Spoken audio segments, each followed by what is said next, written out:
I am an engineer.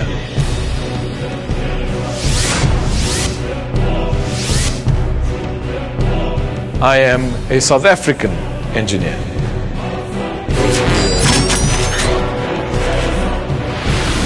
I am an African engineer, and in my profession, I take deep pride.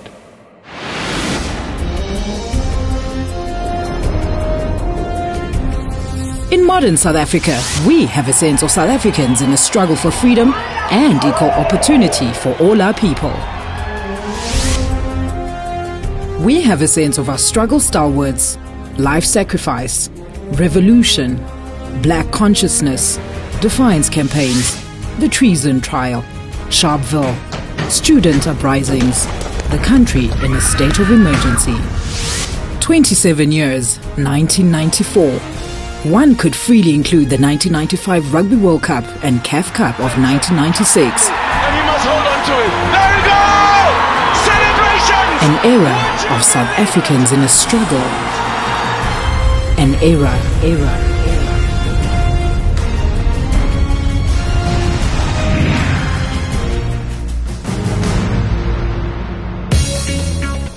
Civilution is an era. It is a legacy. It is a time span in history that defines what South Africans have achieved. The advent of democracy has created opportunities for engineers to implement infrastructure projects that will change the landscape of our country.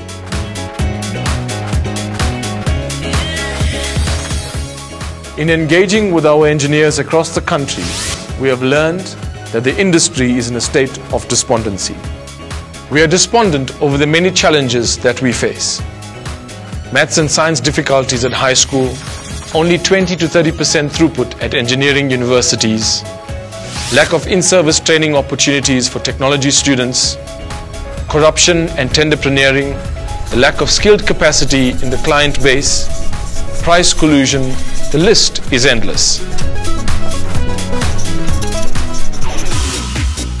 Let us consider our country without engineers.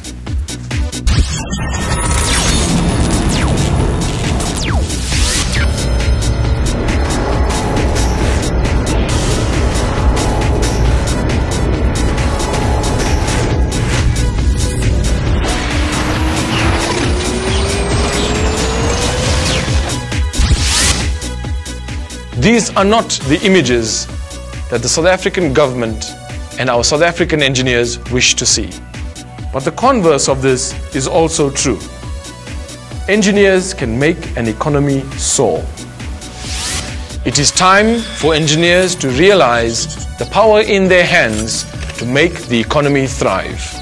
It is time that as engineers we took back what is rightfully ours: esteem, prestige, respect, to be innovative again, to bring back engineering excellence, to uphold ethical business standards and practices, and to provide sustainable engineering solutions.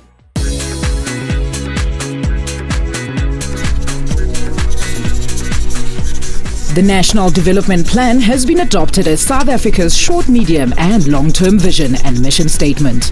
It seeks to create jobs, expand infrastructure, implement a low-carbon economy, transform urban and rural spaces, improve education and training, accelerate transformation and unity, provide quality healthcare, build a capable state, and eliminate corruption.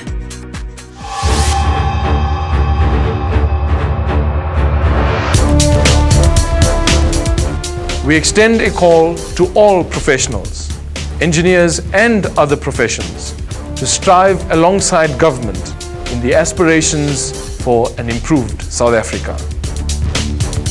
It cannot be business as usual. Engineering and its allied disciplines are central to the achievement of the National Development Plan. Who better to achieve the plan than the custodians of infrastructure, the engineers themselves? Government needs to make strides to position itself as the employer of choice for engineers, and our engineers need to see career paths in the government sector. This is Civilution, leadership, evolution, civilization, civil society, revolution. Civilution, engineers in revolution.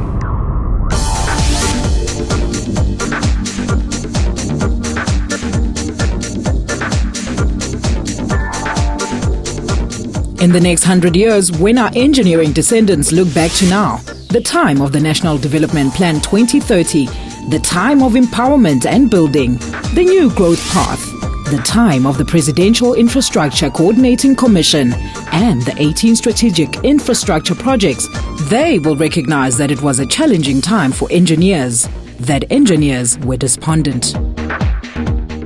But more than this, they will recognize that the engineers from Southern Africa rose to the occasion, that they fought a good fight and they overcame. And they will say of us, this was their finest hour.